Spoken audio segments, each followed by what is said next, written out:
देखते हैं। Monty, Monty, Monty, हाँ, आवाज आवे छे? मोंटी, खाना खाया नहीं खाया, ब्रश किया और आज पैर धोए न धोए? माँ, क्या मैं वहाँ जा सकती हूँ?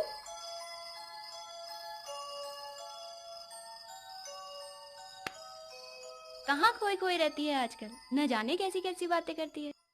और यही नन्ही बालिका एक दिन कल्पना चावला के नाम से अंतरिक्ष की उड़ान भरने जा रही थी। उसके संजोए हुए सपनों के साथ समय ने करवट ली।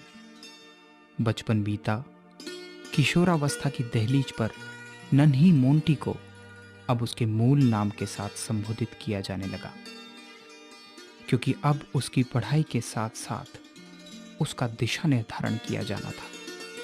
प्रारंभिक कक्षाओं में उसे प्रत्येक विषय को लेना अनिवार्य था। अब उसे अपने उद्देश्य से संबंधित ही विषय का चयन करना था। यही ज्ञान उसको उसके ध्येय की ओर ले जाने वाला था।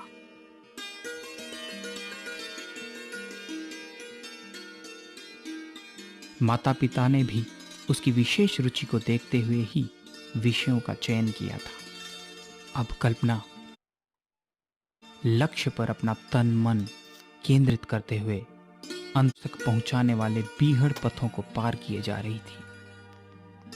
धनुष की प्रत्यंचा पर साधे हुए हाथ सीधे तने हुए और दृष्टि धनंजय की तरह दूर आकाश की ओर टिकी हुई। मत्स्य की मात्र एक आंख पर टिकी हुई थी। बस संधान ही करना बाकी था। आखिर लंबी सांस रोके हुए कल्पना ने लक्ष्य पर निशाना साध ही दिया और एक दिन प्रत्यंचा खींच ही दी। धरती पर भयानक विस्फोट के साथ यान कल्पना की अभिसीप्त इच्छा को दिशा दे चला था।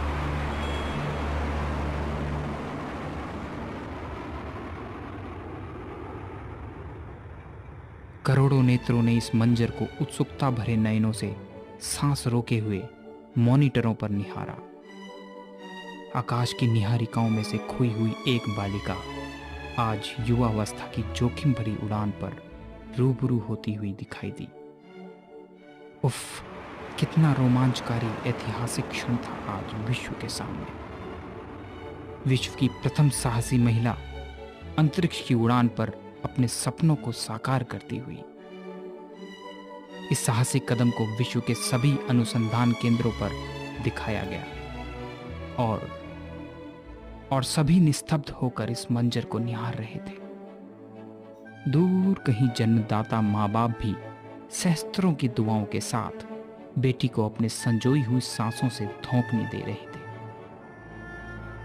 इस ज्वलंत नक्षत्र की अबाध गति को यान कुछ ही क्षणों में अपने अभीष्ट तक पहुंचाने ही वाला था, किंतु संभवतः नियति को कुछ और ही मंजूर था। करोड़ों के दिल की चाह रही है सितारों तक पहुंचने की। ब्रह्मांड के रहस्य के जिज्ञासु सदैव से चले आ रहे हैं, किंतु बहुत कम ही इस रहस्य को समझ पाए हैं। लेकिन आज कल्पना चावला भारत की प्रथम ब्रह्मांड जिज्ञासु अर्थात एस्ट्रोनॉट थी, जिसने इस असंभव स्वप्न को सत्य में परिवर्तित कर दिया। करनाल हरियाणा के एक रूढ़िवादी परिवार की पैदाइश वाली इस महिला को न ही कोई परिवेश की सुदृढ़ता का चक्र मिला था और न ही कोई सुविधा। इसके विपरीत उसे सदैव अपने माता पिता, यहां तक कि कुछ शिक्षकों के विरोध का भी सामना करना पड़ा था। किंतु उसकी अबाध लगन ने ही उसे एक दिन एक ब्रह्मांड जिज्ञासु अभियंता यानी एरोस्पेस इंजीनियर बना डाला। उसे एक टेरिफिक इंजीनियर के नाम से घोषित किया जाने लगा नासा में। वह एक बार ही नहीं, 2 बार ब्रह्मांड में गई। इन सब के बीच वह सदैव धरा से ही जुड़ी रही। गुरुत्वाकर्षण का भले ही प्रभाव ऊपर जाकर न खींच सका, किंतु तिरती हुई ऊंचाइयों में उसका अस्तित्व अपनी पृथ्वी से उसे पृथक न कर सका। वह शैली के स्काईलार की तरह भले ही रही हो, किंतु उसकी दृष्टि सदैव अपने नेस्ट पर टिकी रही। वास्तविकता की धरा का मोह उसे उसके गंतव्य स्थान पर पहुंचने के बावजूद भी उससे विलग न हो सका। अत्यंत सरल, सहज किंतु निराभिमानी, धरती पर निगाह रखने वाले व्यक्तित्वों में से एक व्यक्तित्व थी वह। उसके सहपाठी उसे केसी कहकर तथा उसके मित्र कल्पना दीदी के नाम से उसे संबोधित करते थे। कल्पना के प्रेरक जीवन का अंत एक दुखद और हृदय विदारक त्रासदी के रूप में हुआ। फरवरी 1, 2003 को अपने सफल अभियान के बाद कोलंबिया धरती पर पहुंचने से कुछ समय पूर्व दुर्घटनाग्रस्त हो गया और नक्षत्र लोक के इस चहेते यात्री को उसे सदैव के लिए नक्षत्र लोक में पहुंचा दिया। सुदूर मंगल ग्रह के सौंदर्य के बारे में उसने अपने धरा के लोगों को भी संदेश भेजे थे तथा वहां अपना घरौंदा बनाने की चाह भी अभिव्यक्त की थी। संभवतः उसका यह परिहास रहा हो अपने हमजोलियों के साथ।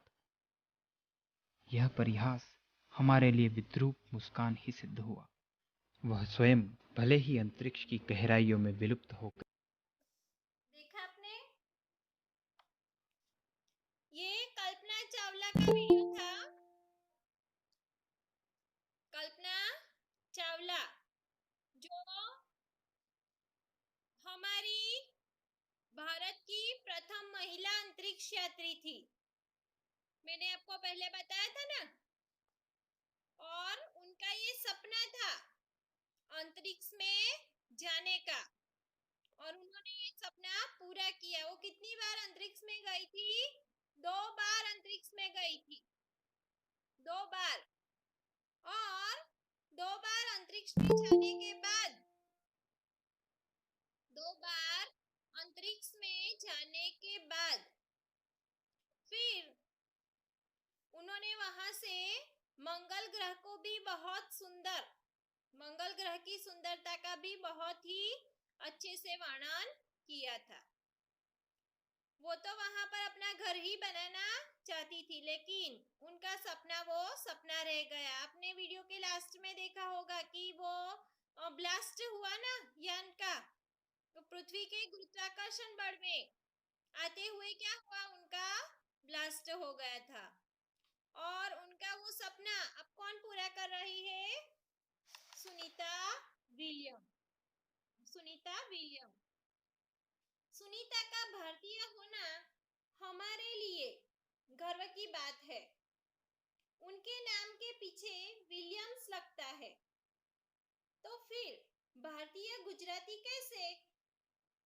सुनीता विलियम्स ऐसा कहा गया है, तो हम उन्हें ऐसा कैसे कह सकते हैं कि वो भारतीय के नाम के पीछे विलियम्स लगता है, तो हम कैसे कह सकते हैं कि वो भारतीय है और गुजराती है? सुनीता भारतीय नागरिक नहीं है, परंतु उनका मूल गुजरात से जुड़ा है। उनके पिता दीपक भाई पंड्या का जन्म गुजरात के मसाना जिले के झुलासन गांव में हुआ था। उन्होंने आधी जिंदगी गुजरात में बिताई। अहमदाबाद में माध्यमिक शिक्षा, उच्च शिक्षा प्राप्त की। डॉक्टरी सेवा देकर 1960 में वे सदा के लिए अमेरिका गए। वे मैसाचुसेट के कालमाउथ में प्रसिद्ध न्यूरोसर्जन थे। उन्होंने उर्सबाइन बॉनी नामक युगोस्लावियन युवती से शादी की। दीपक भाई पंड्या, उन्होंने अहमदाबाद में शिक्षा प्राप्त की और फिर उच्च शिक्षा प्राप्त की, और उसके बाद वो डॉक्टरी सेवा देकर कहाँ चले गए? अमेरिका चले गए सदा के लिए। और फिर वहां मैसाचुसेट के कालमाउथ में प्रसिद्ध न्यूरोसर्जन बने। और फिर उन्होंने उर्सबाइन बॉनी नाम की युगोस्लावियन युवती से शादी की। पिता दीपक पंड्या और माता उर्सबाइन के जय, दीना और सुनीता। 3 संतान में सुनीता सबसे छोटी है। उनके 3 दीपक पंड्या और उर्सबाइन के 3 संतान थे, जय, दीना और सुनीता। और उन सब में सुनीता विलियम वो सबसे छोटी है। देखो, अभी हमें सुनीता विलियम के बारे में देखना है, तो आगे की बात हम कल देखेंगे। समझे आप? हाँ, आज आपने कल्पना चावला के बारे में देखा और सुनीता विलियम के माता पिता के बारे में हमने देखा। तो यहाँ तक का पाठ आपको पढ़ना है और ध्यान से उन्हें समझना है। ओके, चलो बाय।